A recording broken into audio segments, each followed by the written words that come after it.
Arts and Adventure summits the airwaves. This is the Ogden Arts and Adventure Show. I'm R. Brandon Long, along with the greatest co-host in all the land, Todd Oberndorfer. Todd, how are you? I'm doing good. I mean, you're doing okay. Yeah, I'm doing okay. You're doing okay. I'm doing okay for winter. What season are we into? I mean, Valentine's Day. Yeah, it's just been kind of a weird season. Okay, all right. Do we want to get into it? We get into it a little bit. So You want to get in? Do you have something you need to talk about? No, I just woke up. You've mentioned yesterday. before this is a safe space. It is a safe space. So Yeah. I woke up yesterday morning a little dizzy, and so Okay. not just a little dizzy, like straight dizzy. Yeah. And then I kind of just hung out in bed. This was Sunday. Yeah. And so I didn't make it to Super Bowl. I missed all of my trailers. Yeah. I missed the Chiefs. You missed winning. your movie, Yeah. Harrison Ford. Yeah, he had a new trailer, Yeah. new Indiana Jones. It's a big deal. I just didn't feel like going anywhere. No other symptoms really, other than that. Just kind of out of sorts. And so years and years and years ago, I had a bout. I don't know if that's the right word of vertigo. Lasted about a week, Okay. and then it settled. I blame it on loose ear crystals of some kind. I don't know what it was. I suggest rum and sleep. This is your answer for most of the things. Rum fixes everything, just so you know. You know what? Back in the day, the doctors would probably agree with you Yeah, on that. yeah. They probably prescribe Guinness for all of those things. So Or that. yeah. All right, we're your hosts for the greatest podcast in all the land. In studio with us, we're going to let you choose who wants to be the adventure guest, because we typically have one arts, one adventure, but you're both heavy arts, I would suggest. So Jane and Vince Font. Jane, painter first? How do you describe yourself? Yeah, probably just painter. Painter, okay. I do a little bit of everything. Yeah, we'll get into that. Vince Has flannel, so you're the adventure. Adventure. Yeah, Vince Adventure is his middle name. Font, publisher, and podcaster. You make it sound so good. Glass Spider Publishing and Castle of Spirits podcast. So welcome to the Ogden Arts and Adventure Show. Jane, we were talking before about how you were early to YouTube. I was sitting in Ogden City Arts Advisory Committee meeting, and somebody mentioned that you were YouTube famous. I'm like, what? For real? For real? I looked it up. I'm like, oh my God. So do you make money from that still? Is this like a job for you? Okay. Well, yeah. And I haven't made videos for probably 6 months now. I'm not really doing that anymore, but because they're all still there and there's still, an insane number of ads running on them, because that's how YouTube does. I still get a check every month. So not a huge amount, but painting with Jane. yeah. Which is brilliant. Oh, thanks. So I was on YouTube and I searched painting with. The fourth suggestion down is painting with Jane. Oh, thank you. Just the fourth? Just the I know I'm a little offended. WTF. when did you start? When did you think, Bob Ross did it, so I might as well. So when did you go that direction? Yeah, I never had that thought, actually. Okay. Oh, okay. So it's funny. I used to have Pandemonium Art Gallery down on 25th Street. And Which is where I first met you. But. Yep. And I was doing paint parties because that was all the rage, back then. But it was just me doing it. So I was the only one doing it. And I was doing a lot of paint parties, and it's really exhausting work for a single person.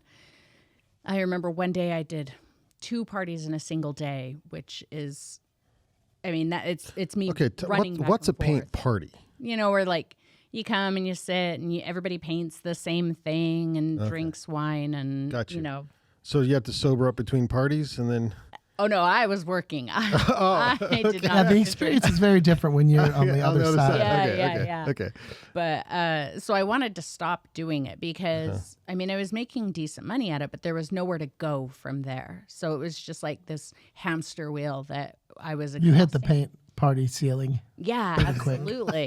Yeah. And I could sense that paint party bubble was going to burst. People were going to get tired of it. Yeah. And then I was not going to have money. So I was like, well, let's just stop doing it. Let's stop doing it now. So I thought, well, if people still insist on doing this, maybe I'll just record me painting the paintings that we do at the parties, and I'll put it on YouTube. And then when they say, oh, I want to do a paint party, I'll say, just go watch it on YouTube for free and leave me alone, basically.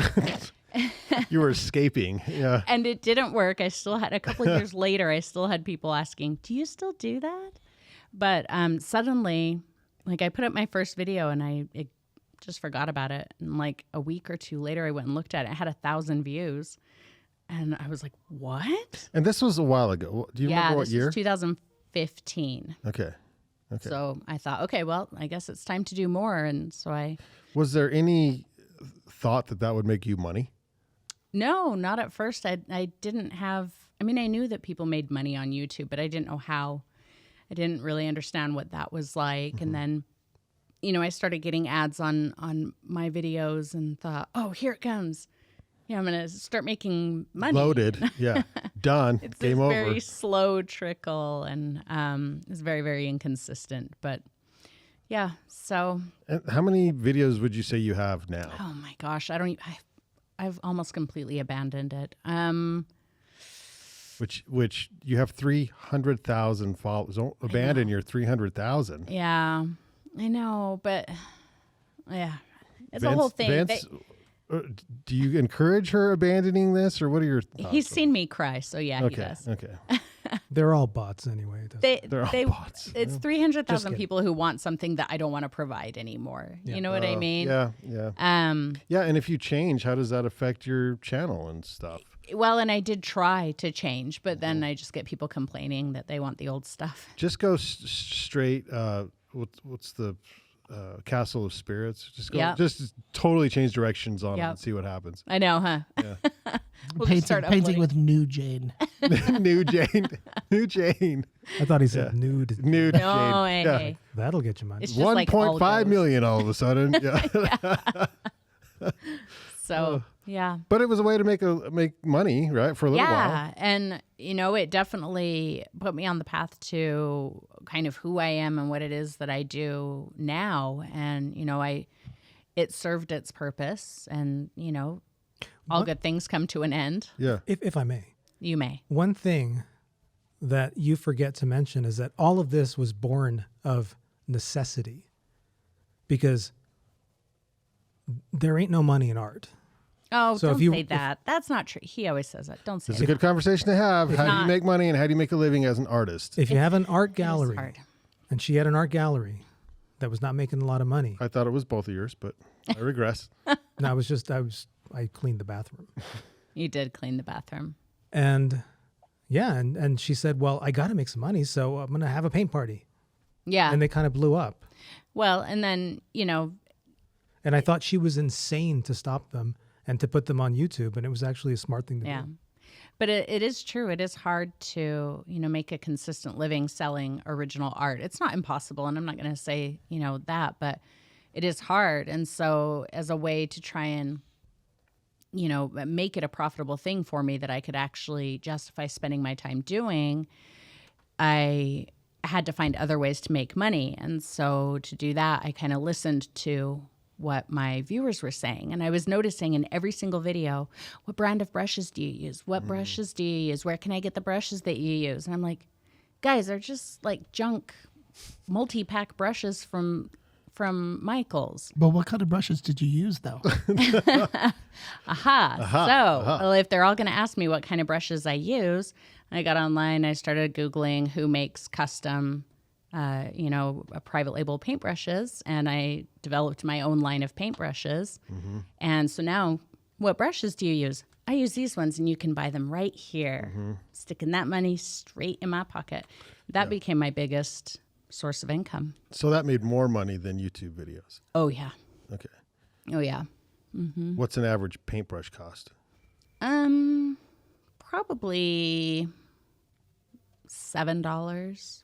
You sold a lot of $7 paintbrushes. Oh yeah.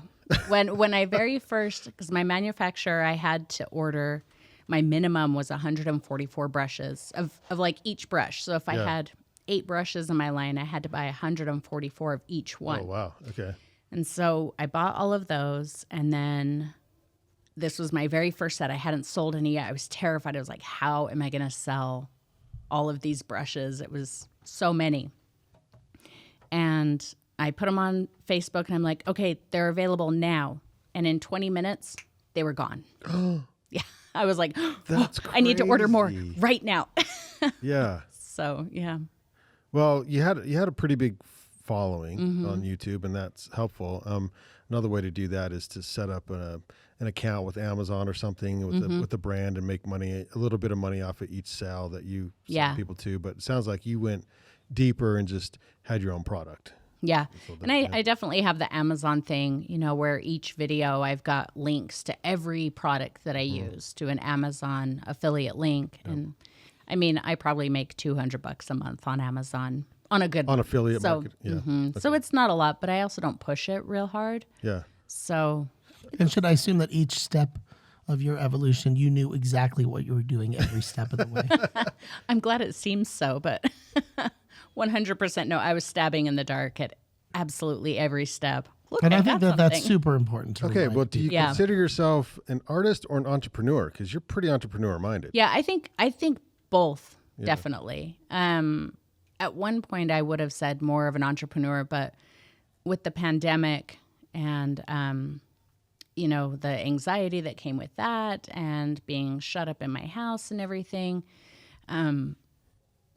I kind of I won't say freaked out, but I kind of freaked out and backed off of my channel, because it was just too much for me. And so I put a lot of time and energy into just painting what I wanted to paint without having to worry about people making snide comments online or... And what'd that feel like? It's probably been a long time since you. Oh, it was really amazing. No, focused I on still that. do that because it was so good. And, up to that point, I would have said, I don't know what my style is. I don't have a style. I can't even recognize my own paintings from anyone else's, but I got all that time to myself. And I think now I can say, oh, no, I'm definitely a painter. I have a very distinct style. And so, anxiety can be good for you. Yeah, I agree. it forces you to think about things for Yeah. sure. Pre-paint party, were you wanting to be fine arts or were you still trying to, it sounds like you were still trying to find a style that was yours. I actually started painting because I needed to learn how to do paint parties. So I didn't, Wow. I Okay. wasn't a painter when I started Pandemonium. And That wasn't that long ago. Yeah, I started painting seriously in late 2014, sometime in 2014. But, I had the gallery and I was like, I got to find some way to make money. I heard about paint parties. I was like, sweet, that's what I'm going to do. Wait, I don't know how to paint. How am I going to do that? So I just faked it and just did it. And I would Well, paint that's for amazing. 8 hours a day, 6-7 days a week. So So if we were to go, it seems like we're digging even just a little bit deeper to go back a little bit further, like pre-pandemonium days. I'm guessing the love of art was there, or the love of certain artists that Yeah. you wanted to represent. What was the sort of impetus for that? Well, my whole life, when I was a little kid, it was always, what do you want to be when you grow up? And it was always either an artist or a scientist. And my grandpa and my mom always painted. And so I thought, oh, well, they're artists, so I must be an artist too. It's, it runs in my family. And I had tried painting and sucked at it because I didn't realize it's something you have to learn how to do. Most people don't just know how to do it. And but my love of art was always there. Oh, I was actually a metalsmith and I made jewelry, and I wanted to try and find a gallery somewhere that would, that my jewelry would fit in, because it was a little different. It was not like, it wasn't like K Jewelers or anything like that. Yeah. And so I couldn't find a place that my art would fit in locally. And so I thought, well, I'm just going to open my own gallery then, where I can sell my jewelry. And I have a bunch of friends who are artists, I can fill it with them and, other local artists. And I opened the gallery and I became busy, and I haven't made jewelry since then. So No, but that's that entrepreneurial spirit. Yeah. You just thought, okay, well, I'm going to have to start my own deal. Mm-hmm. You started your own YouTube. Yeah. And then so now what are you doing? So now I'm just painting for myself and acquiring paintings because I don't try and sell anything. So I'm just getting more and more and more of my own paintings. Well, you have a studio here at the Monarch. I do. Yep. Is that just for work? Mm-hmm. Okay. Yep. But Vince and I, we do Castle of Spirits. I actually run the website. So I built the website and, I maintain it and everything. And we do. And that's a podcast blog brand? Yeah. So it started out in 1997. 1997. Yeah. It's just like a place where people send their ghost stories and experiences. And you can go there and read. God, we have almost 4,700 ghost stories now. It's a collection Yeah. of all these stories. Yeah. I was listening earlier. Pretty good, actually. You guys are great, by the way. And this is a collection from anywhere, everywhere. Yeah, all over the world. Yeah. The website it dated back to 1997. A lady named Rowena Gilbert from Australia started the website. Mm-hmm. And she was a part of like a ghost hunting team or something like that in Australia, had a lot of friends. The website grew very rapidly. It was one of the busiest websites on the internet in the late 90s. She was getting thousands of submissions of people telling her their true ghost stories. Yeah. She put them up online and amassed thousands and thousands of stories. And so, long story short with that, she passed away in 2008. The website changed hands, and then it ended up in our muggy little grips. Now it's all ours. And so we started the podcast. Our episode. So it was just a blog before? Yeah. Okay. Yeah. And our episode 17 comes out tomorrow. And so we're trying to put a lot of energies into that. We had an interesting phone call with someone in a show business city that you may have heard of before. So hopefully something comes of that later in the year. Wow. Yeah. So I'm not crossing my fingers too hard, but that would be pretty exciting. So yeah. Well, you're entrepreneurial. So but also I feel like you sort of get a vibe for what's going to work next and where you want to go. So what are you feeling right now? And like where do you think the Castle of Spirits can go? I don't think that it's mostly about, I think this could work. I think I've kind of go, oh, this is what I want to do right now.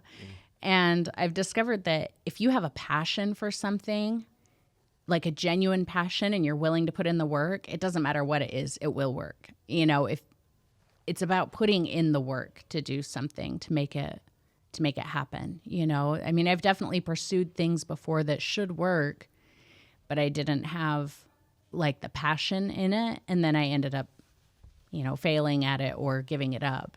So I don't know. Also that there's a lot of people who are passionate about painting, but can't figure out or don't think to start a YouTube. You have to have both sides of that. Yeah, no, it's definitely about, what's the saying that we used to talk about, thinking around corners. It's like, I think that's part of being entrepreneurial is not waiting for the next thing to come to you, but looking at what do I have? What can I do? What do I enjoy doing? And how can I make this work for me? And you have to pivot fast. Yeah. Mm-hmm. Yeah. Oh, it's all about the pivoting. Mm-hmm. All about pivoting. That's one of my favorite podcasts right now, the Pivot podcast, by the way. It's like sports related and stuff. Yeah. So 6-7 years I worked at Weber State before I had recently got a job down in Salt Lake City. But I was the advisor for all the undergrad students in the art department up there, right? And so I had so many conversations with young students, with their parents, with their grandparents, with anyone who would, basically, what can my granddaughter do with this degree? Yeah. And so it really does come down to the zigging and the zagging. And you're telling your story in so many steps of it I can relate to as far as the trying something new here. I've also, it sounds like you've been very fortunate where I think looking back, I've almost had an entire career of some art-related job in some capacity, right? Maybe not just directly doing the work myself, but it is in some capacity it's been art-related. And so I feel myself very fortunate for that. And I know that a lot of people haven't been able to do that necessarily, but I do know that there's a lot of zigging and zagging. There's just so much of that pivoting that you were talking about. Yeah. Because we don't talk to too many podcasters, a handful, we have some podcasting friends, we have to take advantage of that. I want to give this show as much love as we can. If you could talk about the format of your podcast, how it's grown over the 17 episodes, how often you're starting to release these, and how much fun you're having in the process. I know that's a big question, so we could just start from the beginning if you want to. In the beginning,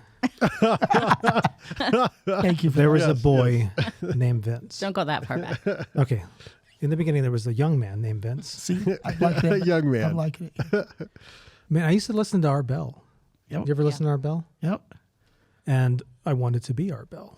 Oh. You know, what kind of what better job can you have than to stay up late at night and talk to people about supernatural occurrences? And so that's kind of what we're gunning for. I mean, The Castle of Spirits is a website that has 4,500, or is it 5,000? no, yeah, we're about 47. True ghost stories that we figure we can just fill the air reading, sharing with people.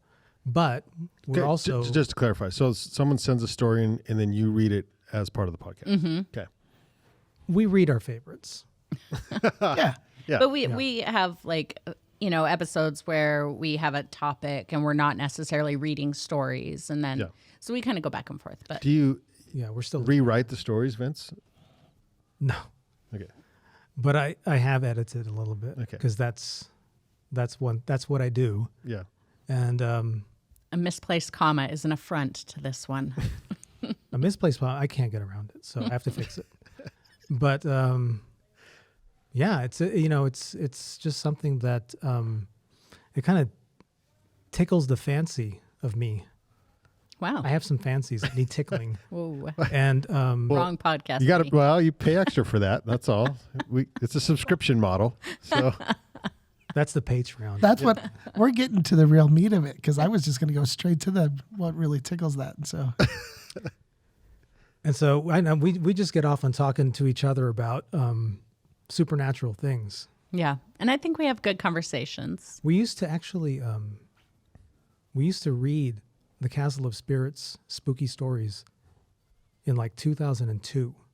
Long before we ever had any inkling that it would belong to us. We were fans of the website. well, that's pretty cool. And we go, because we too poor to afford cable TV.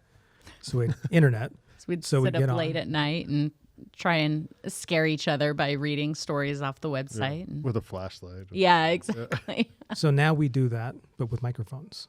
Yeah. This is a dream come true.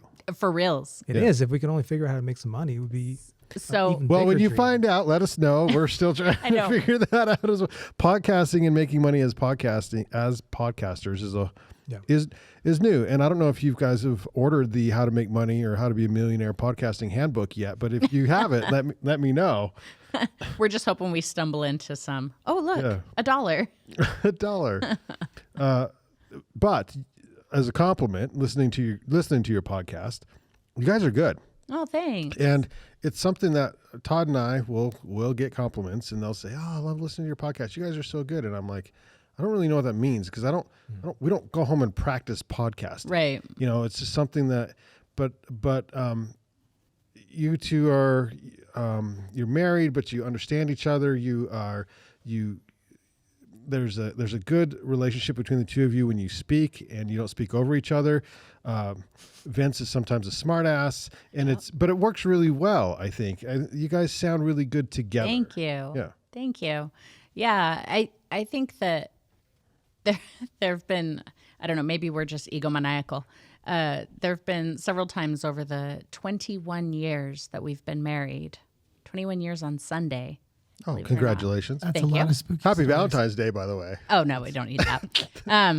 My wife, one long. just real quick, Yeah, I'll yeah. interrupt. My wife this morning, she's like, "Oh my God, I dreamt about Valentine's Day all night last night, and I hate Valentine's. It's the worst holiday. It's horrible. Yeah. Yeah.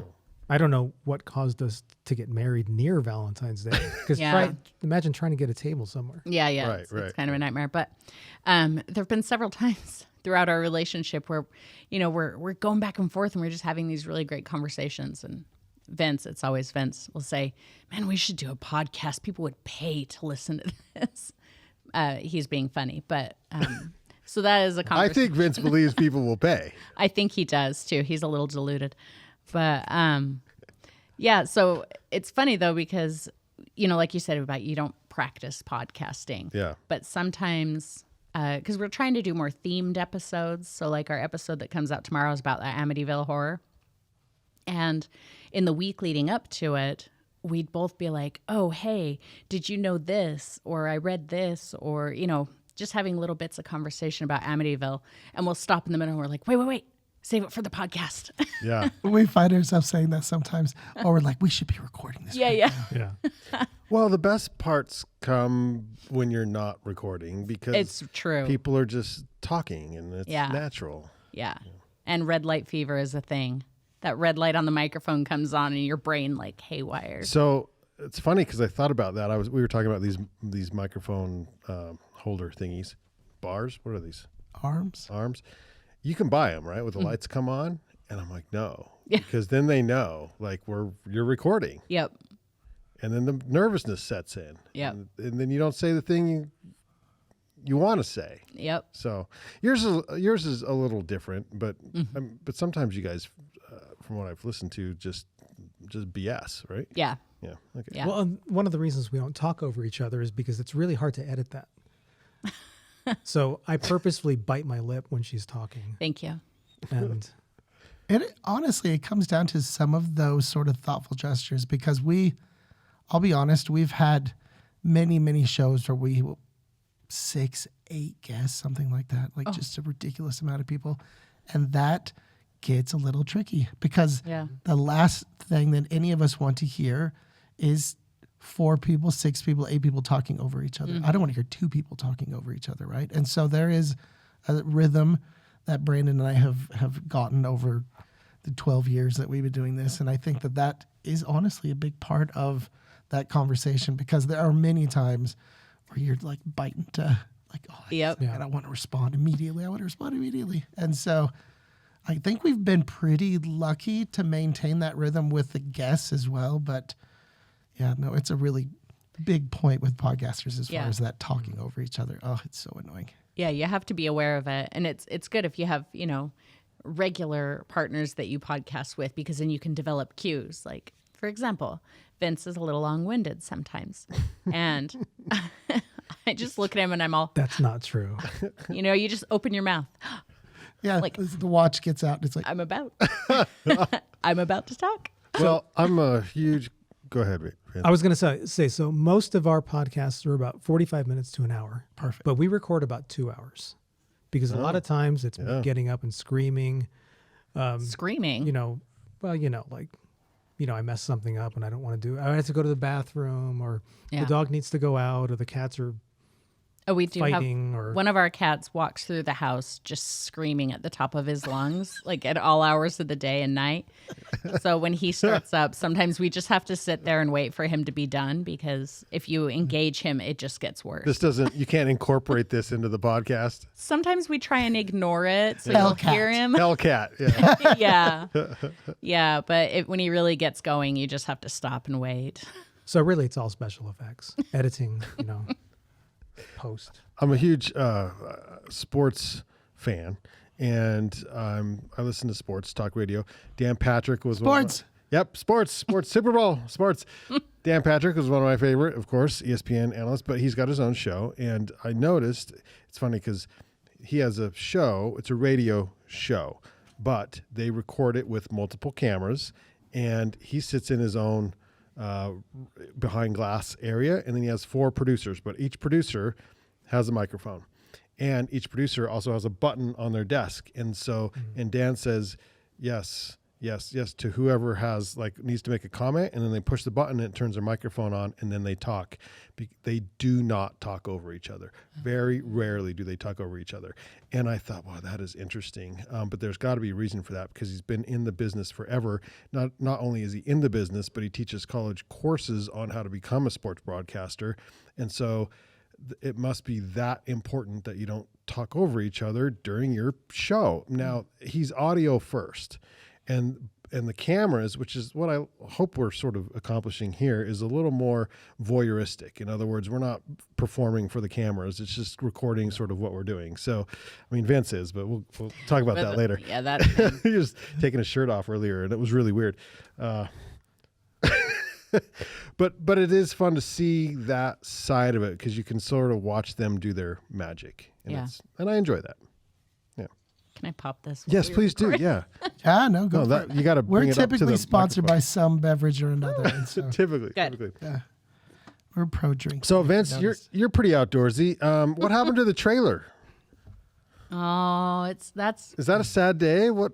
Yeah, that's still. You guys were so outdoorsy for a year or two, and I don't know what happened. I was raised by an IBM computer guy. I don't know how to throw a ball without dropping it. If you throw a ball at me, it'll hit me in the face. Mm-hmm. I was never an outdoor person until I got to be in my 40s, or was it 50s? It was 50s. 50s? Yeah. Am I 60 yet? Anyway, and I decided, hey, man, I want to sleep under the stars. But in a trailer. Because a bear can't get into a trailer. Hey, I can appreciate that. Or like killers and stuff like that. Bison. And so I said, look, I'm not staying in a tent. No way. I saw Blair Witch. So I thought, if we can get a camper, a little mini camper, we can try it out. And we even entertained the idea of, leaving it all behind, as they say. Yeah. And living on the road. Sell the house, all the things. Yeah, we thought, because we can work, as long as there's an internet connection, we can work there. Yeah. And we thought about it, and then thought better of it. I don't know. It was just kind of like an idea, passing fancy, I guess. Yeah. Is that all you have to say about it? I don't know. I just, I enjoy the outdoors for a spell. Well, we did quite a bit of camping, and we took a couple long road trips and everything. And we had an old dog who hated it. He hated it. Our last trip was in September, and we didn't even make it overnight because the mosquitoes and everything, and our dog was just miserable. He ended up actually dying the next month. So, I mean, he was old and unwell, and he hated it. So we came home. He just wanted to be home. Yeah, he did. And it broke my heart. And so we came home, and, we hadn't gotten out in it much in the last year or so. And then I don't know. I think I felt sad, because I just thought about him and how much he hated it and everything. And I was like, maybe we should just be done with it. And, we can still go hiking and stuff and, all that. But it felt like there was a paycheck sitting in my driveway that I'm like, I should cash that check. I could use that money. Yeah. We weren't using it all that much. So, yeah, we decided. How far did you take it? What was the furthest you went? We took a 2-week road trip where we went to California, and we went down into, how far south did we go? We saw my family in the San Jose area. Then we went down to Big Sur, about as far as Big Sur. That was amazing. And then back up, I think. Yeah. And back up and back. Yeah. But it was 2 weeks. It was really fun. Mm-hmm. I really missed running water. Yeah. Running water is the greatest invention in the world. Whoever invented running water, I hope you're listening. Well, it's funny when you stay in small spaces and then you go home to, if you have a house like mine, it's not that big, but it's a mansion. When you get out of your van or your camper, it's the greatest thing ever, right? Yeah. Well, and this trailer here, this feels like a mansion compared. The inside of this is about twice the size of the camper we had. We removed a few things. Just what was it? Scamp? Yeah, that's right. Yeah, it was 13 foot, but that included the tongue, so the actual body was only about 10 feet. So it's very, very small. Todd and I, we have friends who that's what they did is for their retirement, and they live in they bought a small Scamp. Yeah. And they live in it, and they climb full time. Yeah. And then I think they upgraded to a little bigger Scamp. Yeah, the 16-footer. Yeah. Yeah, we had the little 13-foot. Yeah. Now in my head though, and I don't want you to correct me if I'm not right on this one, but I can still picture the two of you though, like around a fire, telling each other scary stories. Like it just seems like that is the perfect location for that. But I have to correct you because I would always tell, because Vince is a writer. Like that's primarily his thing. He's a writer. He's a storyteller. And so here's us sitting around the campfire and I'm like, we should tell ghost stories. And he's like, I don't know any. And I'm like, you just make one up. And he's like, one time there was a ghost. I'm like, are you kidding me right now? It was a dark and stormy night. Yeah, it was like pulling sound like teeth that? to get him to tell me a story, except I got to tell you, one of my very favorite camping trips, it was just like a quick, like 1 or 2 night getaway. Just had to get away. So we just went to Antelope Island, like last minute thing. So we're sleeping and it's kind of stormy outside. It's rainy. About 1 o'clock in the morning or something, we're woken up because the wind is just, it's terrifying. And there's people in tents all the way around us, and they're running through the campground at 1 o'clock in the morning in the pitch black and the wind and rain, collecting all their things that are blowing away, and they're packing up their cars and they're like screaming out of there as fast as they can. Our whole camper is like shaking, and Vince is terrified that it's gonna I thought blow it over. was going to blow over. Yeah. And that maybe we were going to like drown in 2 inches of water And because that happened. These are thoughts. In the Great Salt Lake. Yeah. So we're sitting there in our camper with our little faces pressed to the glass. I'm thinking we should go out there and help them, except then we'll blow away. And in that trip, while we're sitting there with our faces pressed to the window, we came up with the best story, I think, in our second book, in the Shadows on the Page book. It's about a couple camping and, Yeah. Yeah, basically we at one point in 2020 during the great pandemic.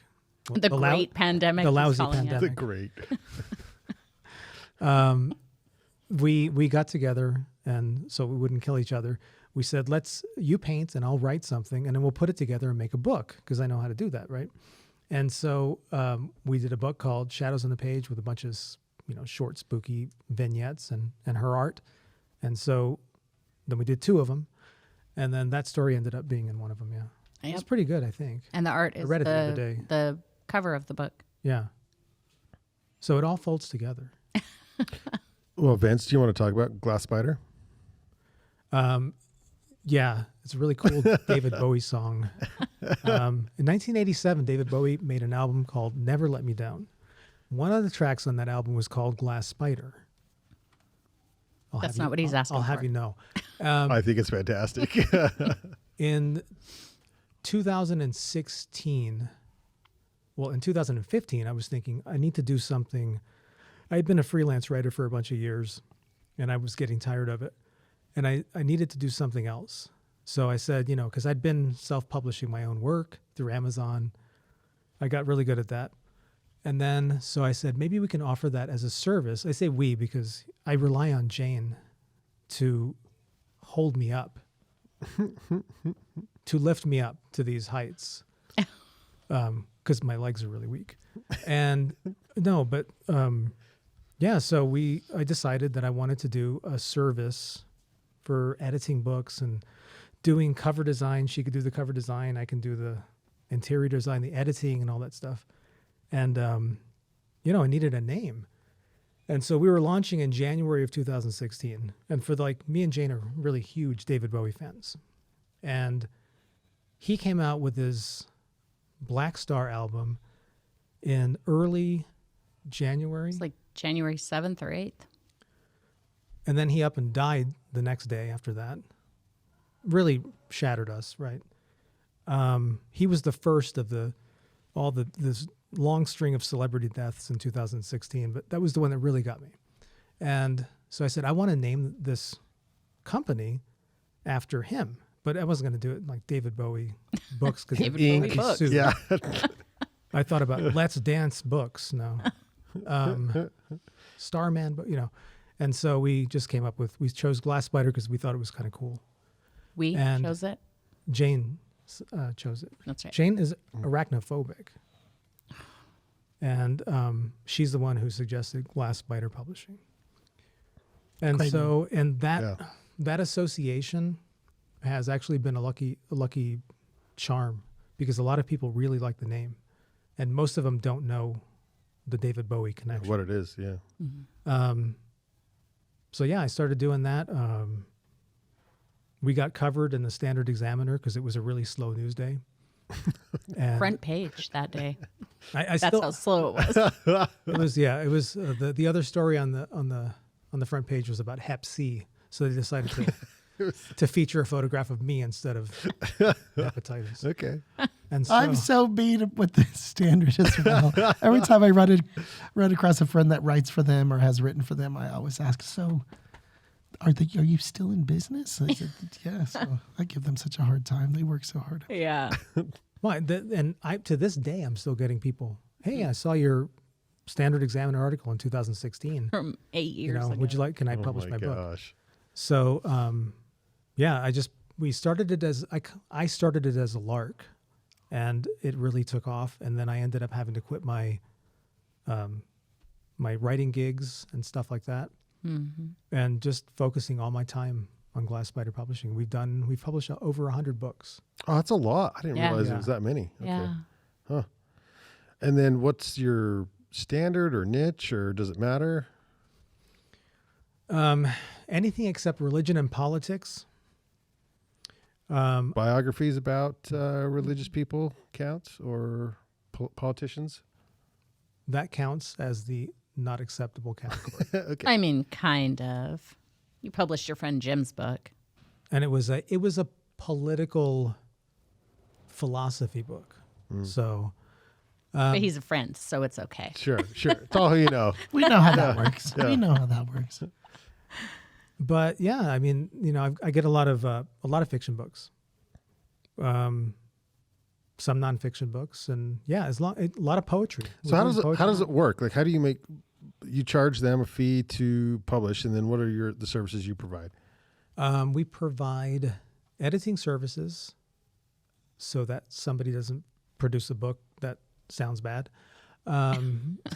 Fair. Book interior design, making it look nice. That's and a pretty. thing. Yeah. Covers, because everybody judges a book by the cover. I've heard that somewhere. Yes. And everything else involved, the nuts and bolts, the minutia of publishing. You can go through Amazon. I don't recommend it. I don't like doing business with Amazon anymore. Like anymore, like since the last couple of years, 10 years. Since Jeff Bezos started wearing that ridiculous hat, it's a style thing. He wears a Yes. 10-gallon hat, and then he steps in it publicly. He says all these stupid things. So, I know but someone else like that. Fair enough. but at least I'm not wearing a hat. But bookstores do not like dealing with books that were published through Amazon, because Amazon is, The competition the is driving competition, them out. the enemy. Yeah. Sure. Yeah. And so we use an alternate method of publishing. What's the Tom Hanks, the famous movie? Is Catch Me If You Can. that the Seattle thing where there's Yeah, the book- Sleepless in book- Seattle. Is it Sleepless? Is it really Sleepless? I think so. The Meg bookstores are taking over Oh, the little one. Oh, the shop around the corner. You got mail. You got mail. Oh, You yeah, got yeah, mail. yeah. Yeah, that's right. Yeah, that's No, what I thought you were imagined. talking because I published a book that tells the true story of the guy whose story was told in the Tom Hanks movie Catch Me If You Can with Leo. Oh DiCaprio. yeah, that was a good one too.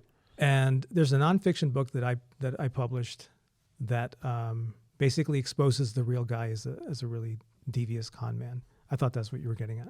No, but I sort of expected that. We are connected to Tom Hanks now too. So Let me know if he calls.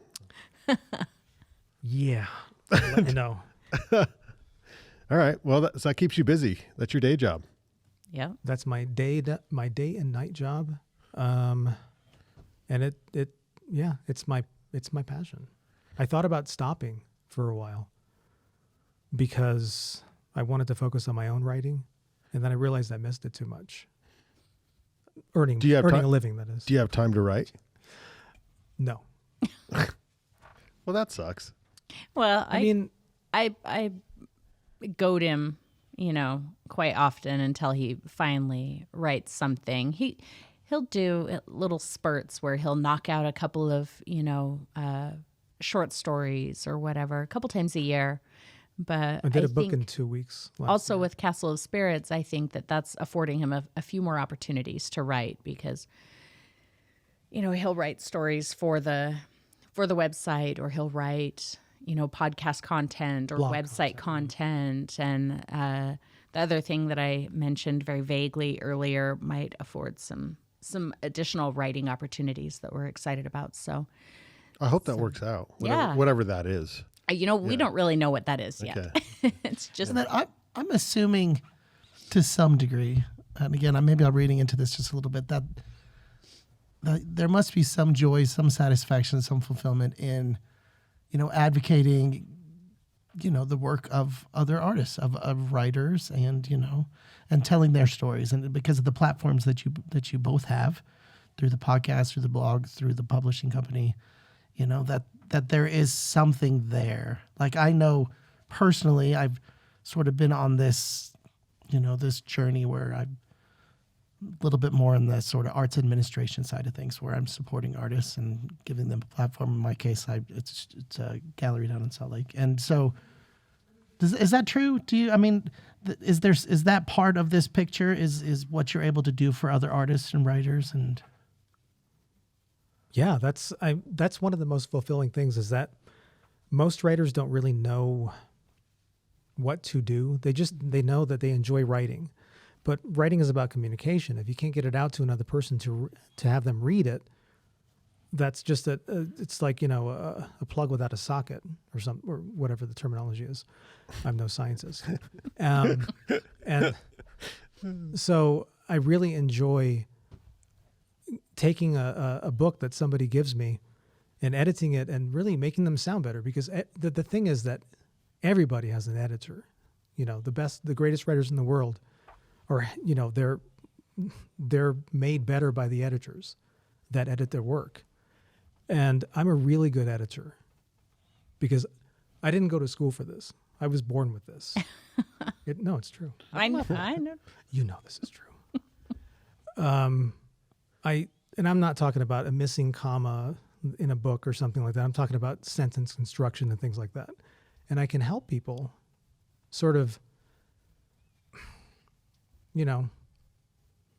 find their best sentence. And I think I help people communicate their vision to the world in a better way.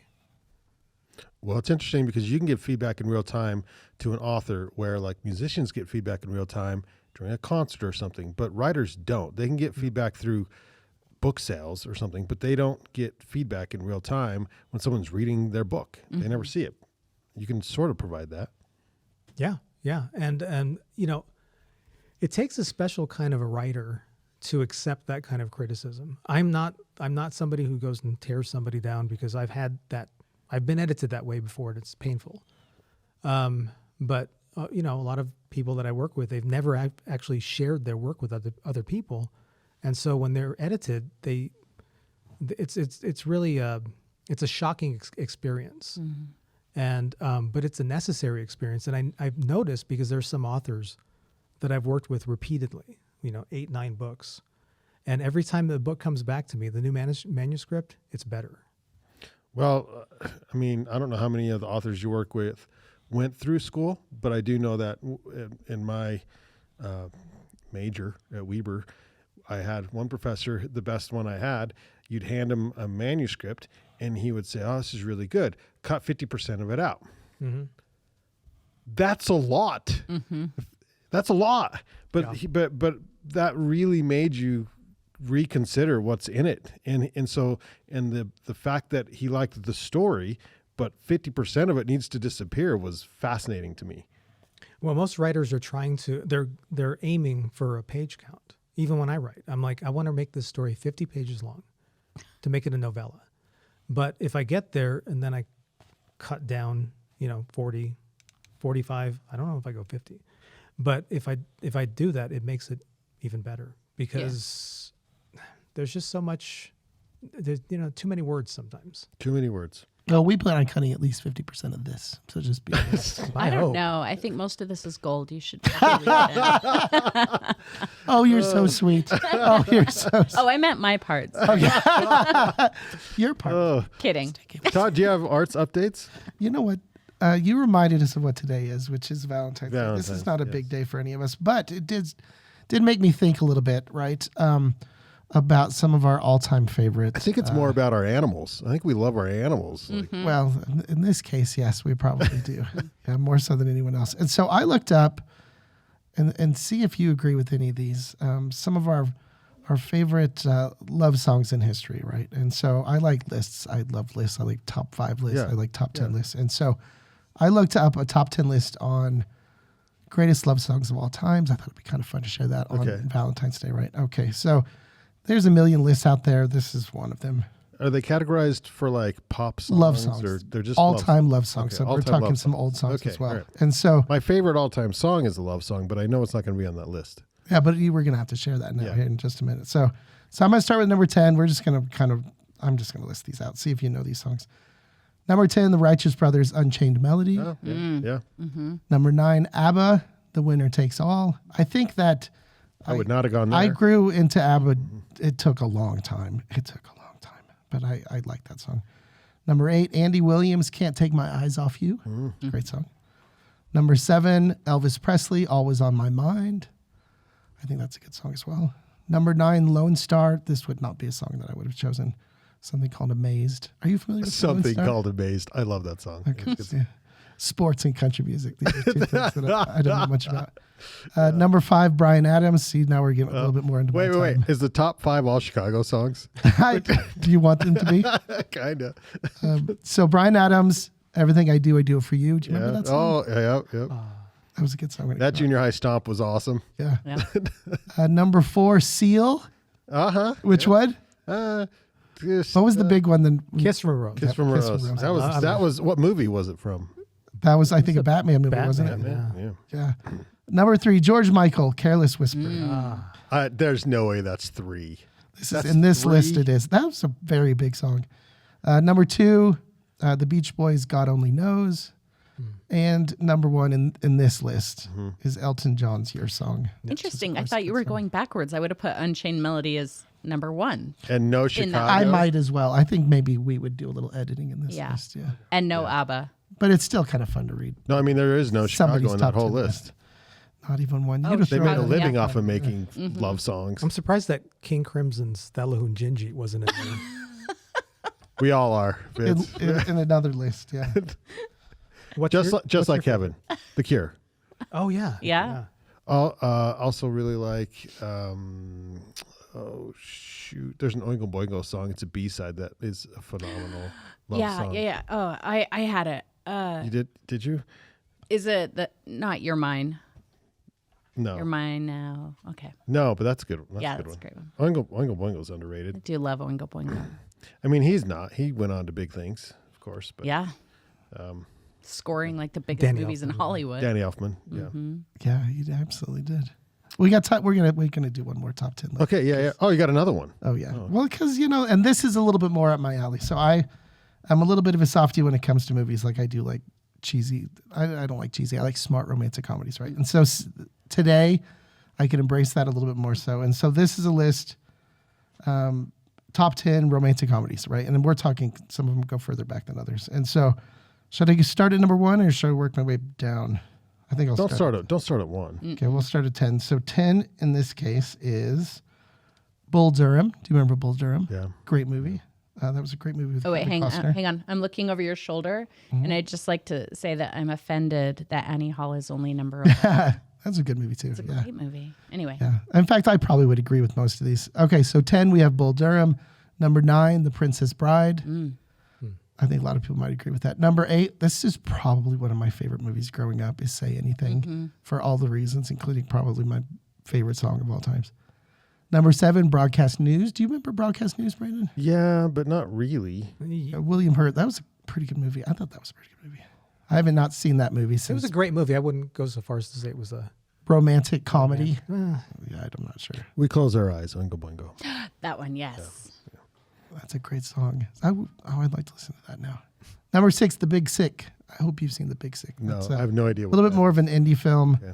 Look that up sometime. That was with Kumail Nanjiani. He's doing big movies now. Great movie. That's just based on a true story.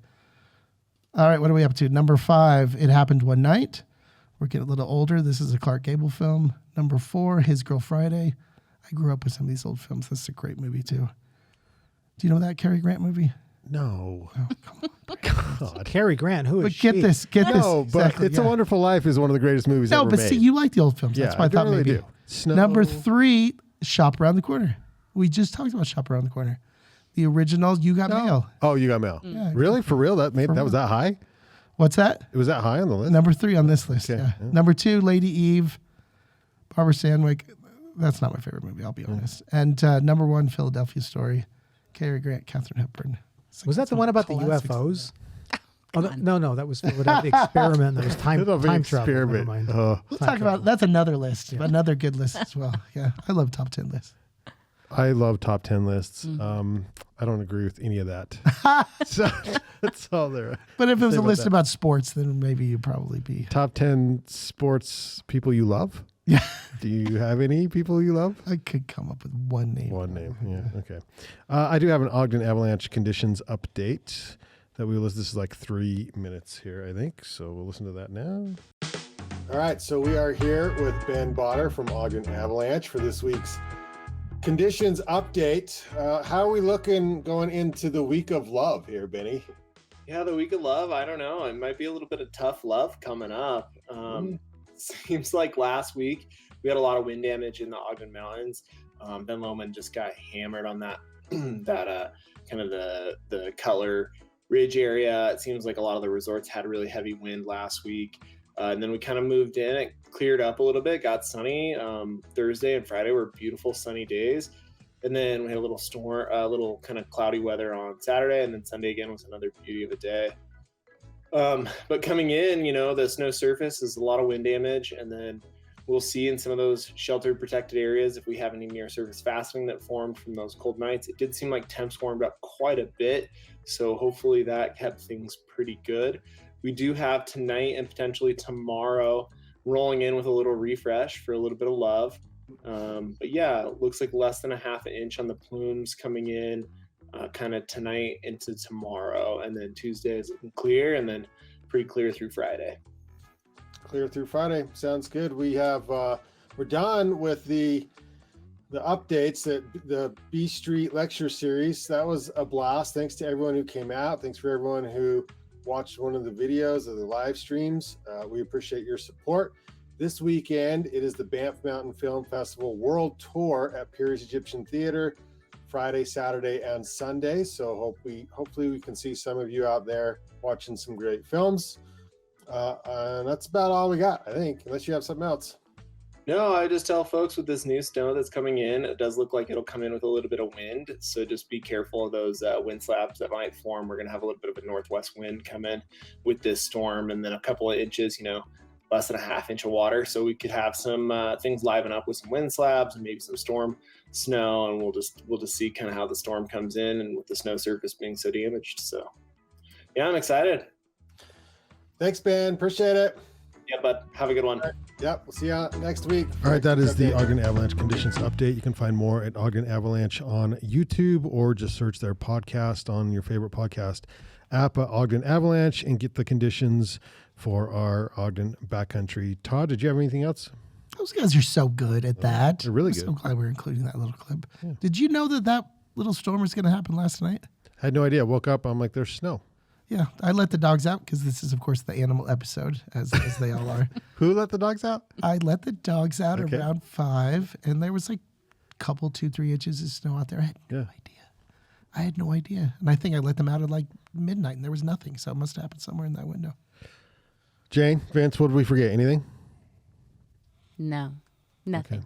We covered everything. Every single thing. This Well, time around. Well, Yeah. we didn't talk about our pets' names.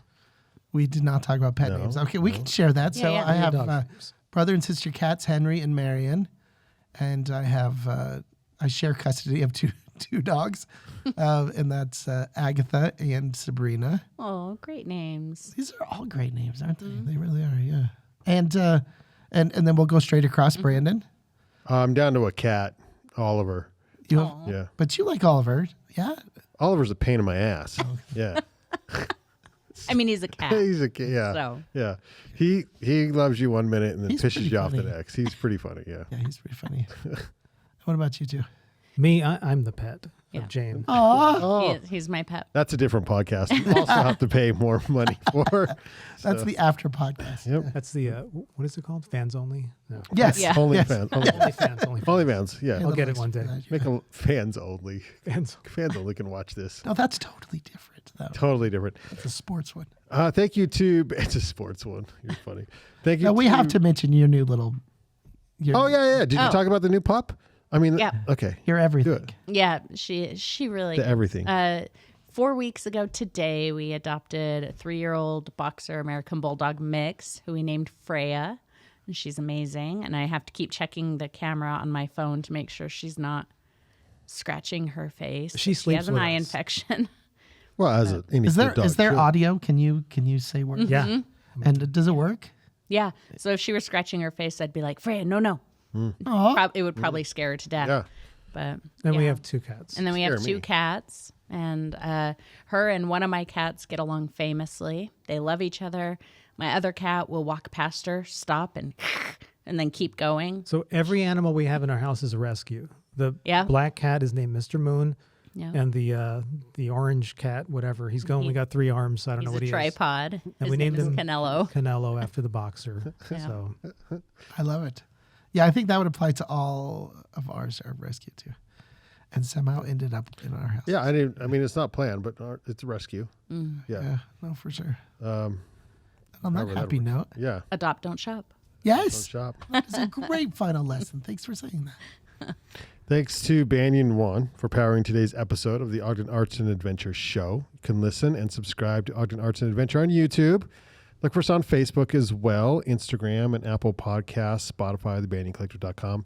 There's the blogs. We still blog. I don't know why, but we put them up as blogs. You can go to thebanyancollective.com and find those if you want. Links, it's because of links. Yeah, links. That's right. We All like links. 3 people like that. So look for the Podbean app. A lot of people actually really like the Podbean app, and that's like our catch-all site for everything we do. If you want to be on the program, DM us on Instagram at Ogden Adventure. We've had people do that, and it works. So you can try DMing us at Ogden Adventure. Outdoor Jukebox this week is, well, I was going to do Burn, but I might do Girl of the Sea. I think I'm going to do Girl of the Sea because it's Valentine's Day. We can pivot. Can we pivot? Are we allowed? Let's do Okay. it. It's our show. Oh, it's our good point, Word. Todd. Thanks. Our show, we will pivot. This is Girl of the Sea. I have to actually find the file though. So I'm gonna, as recorded on Van Sessions at the Monarch, we'll catch you on the next Ogden Arts and Adventure Show. Thanks, guys. All right, cool. This next song is called Girl of the Sea. Like I said, it's another new one. And I hope you like it.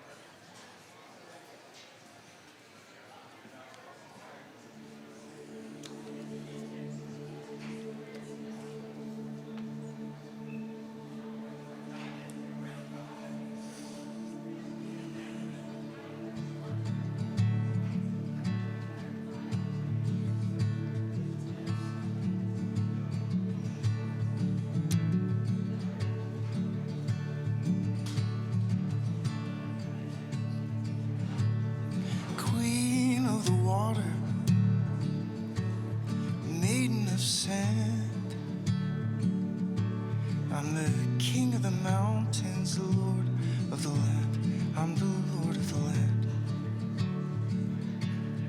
Girl of the sea, do you think of me like I think of you, like I always do, like I hope you do?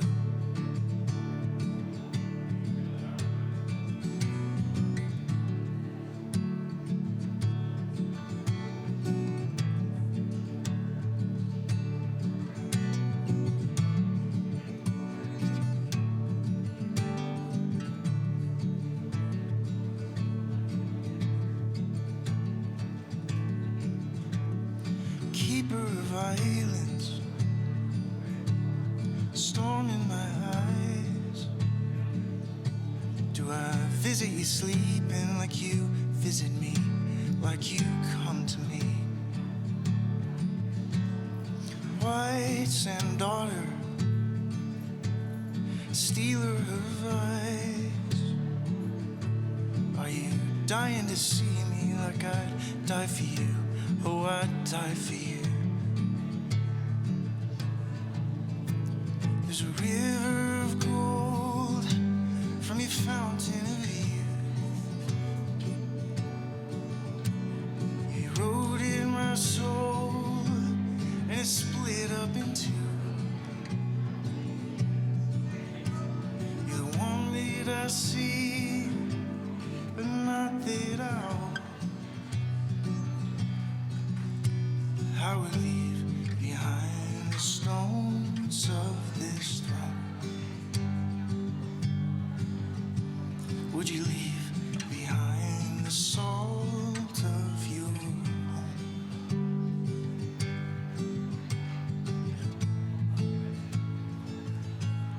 Girl of the sea.